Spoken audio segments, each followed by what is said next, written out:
साथियों नमस्ते। आज देश के प्रधानमंत्री ने एक कमाल का काम कर दिया।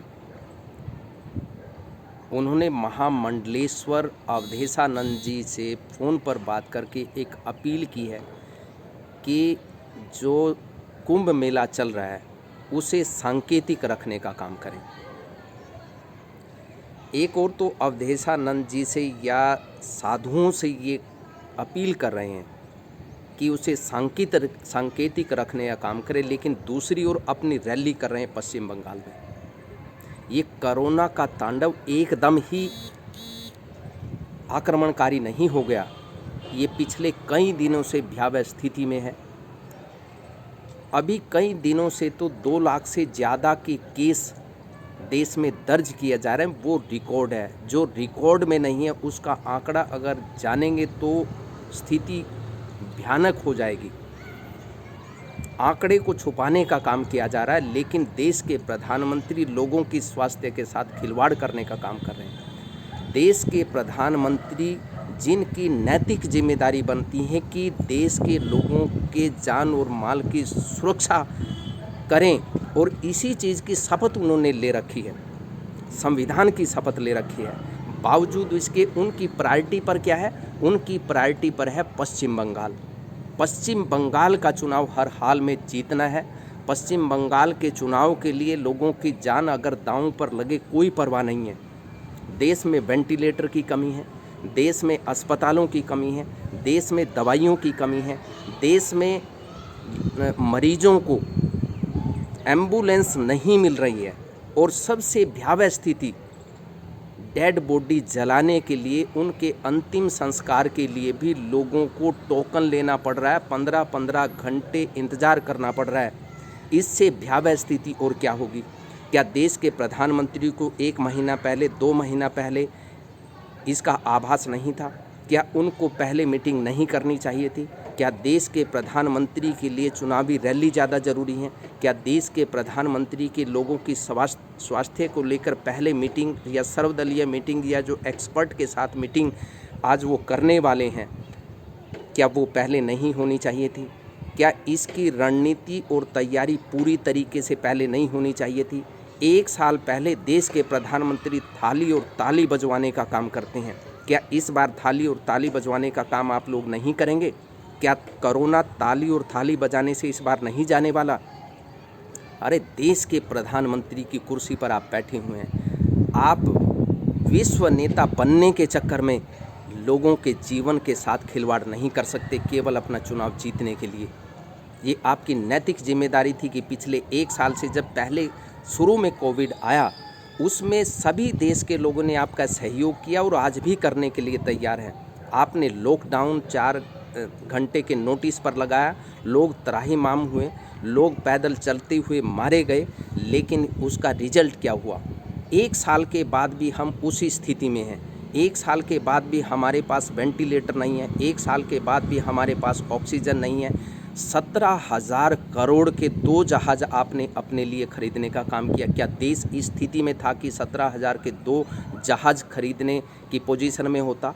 आप अमेरिका के राष्ट्रपति के बराबर की तुलना अपनी करना चाहते हैं। अच्छी बात है, देश का हर व्यक्ति चाहता है कि देश का प्रधानमंत्री दुनिया के जिस भी कोने में जाए उसका मान बढ़े, सम्मान बढ़े, और दूसरे राष्ट्रीय अध्यक्षों की तुलना में हमारे देश के प्रधानमंत्री को सुविधाएं ज़्यादा मिलें।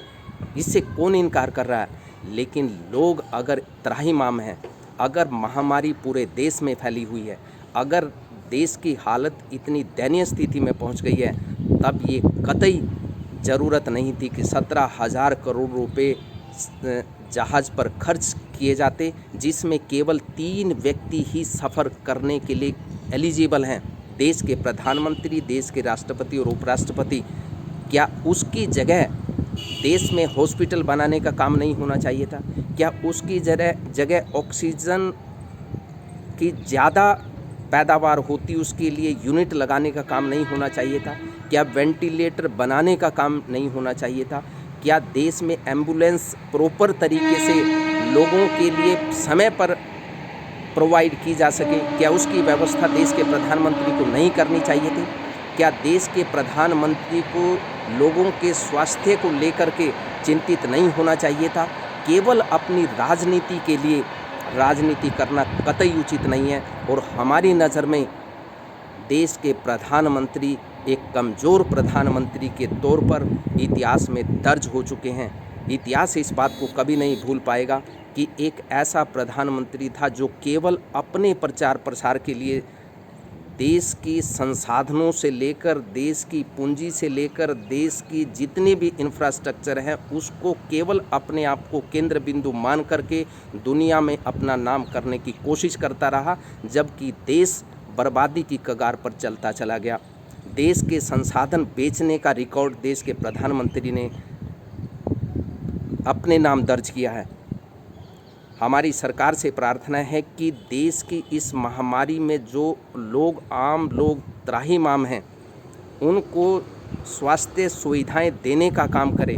सभी काम छोड़ करके इस महामारी से निपटने के लिए भले ही आप नेता विपक्ष को साथ में लें, आप सर्वदलीय बैठक बुलाएं, आप एक्सपर्ट की मीटिंग करें, इसमें जो भी संसाधन लगा सकते हैं उसमें लगाइए, लेकिन लोगों के जान और माल की सुरक्षा की जिम्मेदारी देश के प्रधानमंत्री की है। देश के प्रधानमंत्री पद पर किसी भी पार्टी का नेता बैठा हो, उसकी जवाबदेही, उसका उत्तरदायित्व है।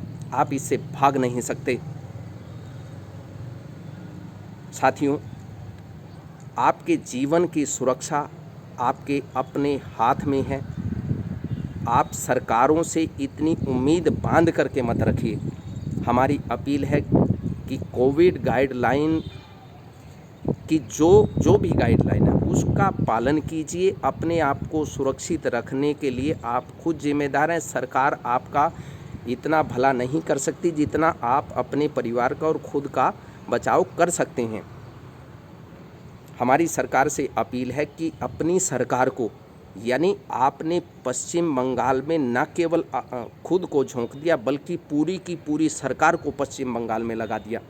आप आम जनता से उम्मीद करते हैं कि प्रॉपर गाइडलाइन का पालन कीजिए। 2 गज की दूरी, मास्क है ज़रूरी, लेकिन खुद प्रधानमंत्री की रैली में इन कोविड गाइडलाइन की धज्जियां उड़ती हुई पूरे देश ने देखी, पूरी दुनिया ने देखी। देश के गृह मंत्री रोड शो करते हैं, रैली करते हैं, लेकिन किसी गाइडलाइन का पालन वो नहीं करते हैं। अपनी रैलियों में लोगों को इकट्ठा करने का काम करते हैं। क्या ये महामारी फैलाने का काम नहीं है? आप इससे कैसे बच सकते हैं? आपको तो उदाहरण प्रस्तुत करना चाहिए था।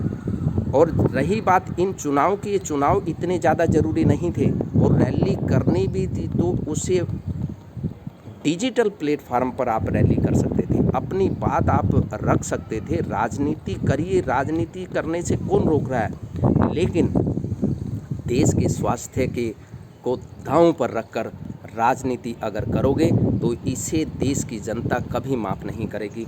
ये आपका उत्तरदायित्व है। अपने उत्तरदायित्व का निर्वहन कीजिए।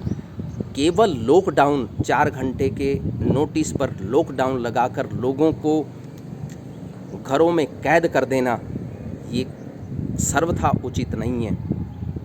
आपकी नैतिक जिम्मेदारी बनती है कि लोगों को आप मार्गदर्शित करें, लेकिन कब करेंगे? जब खुद उसका पालन करेंगे। अगर आप खुद उसकी धज्जियां उड़ाएंगे तो फिर लोग भी तो ऐसे ही सोचेंगे कि प्रधानमंत्री हमारा पूरे देश का अभिभावक है। अगर प्रधानमंत्री को गुस्सा आएगा या राजनीतिक पार्टी जो सत्ता में काबिज है बीजेपी, उनसे सवाल पूछेंगे और वो तहस में आ जाते हैं, गालियां देने लग जाते हैं, ये कतई उचित नहीं है। जिस पार्टी की सरकार है उसे पोलाइट होना चाहिए। जो कमियां विपक्ष आपको बता रहा है या आम जनता या पत्रकार कोई आपकी कमियों की ओर इशारा कर रहा है, आप उसे ध्यान से सुनिए और कमियों को दूर करने का काम करें। आप सभी का बहुत बहुत शुक्रिया। अपना ख्याल रखिए, अपने परिजनों का ख्याल रखिए और हमारी सरकार से फिर अपील है कि आप संवेदनशील बनिए, लोगों के जीवन को प्रायोरिटी पर लीजिए। कोई भी व्यक्ति, यानी राजनेता के लिए कोई व्यक्ति केवल एक वोट हो सकता है, लेकिन वो व्यक्ति उस परिवार के लिए पूरा संसार है। इस बात को ध्यान रखिए। मैं नवनिर्माण पार्टी की ओर से आपके मंगलमय भविष्य की कामना करता हूँ और उम्मीद करता हूँ कि देश के प्रधानमंत्री इसे सीरियसली लेंगे। चुनाव ख़त्म होने को है, 2 मई को शायद हो सकता है कि उसके बाद लॉकडाउन या कोई इस तरीके का निर्णय सरकार ले ले, क्योंकि चुनाव तो हो चुके हैं। लेकिन आपके स्वास्थ्य के साथ सरकार को संजीदगी से पेश आने की हम अपील करते हैं और जिस चीज़ की भी कमी देश को महसूस हो रही है उसे पूरा करने का काम देश के प्रधानमंत्री करेंगे, ऐसी उम्मीद के साथ बहुत बहुत शुक्रिया। जय हिंद।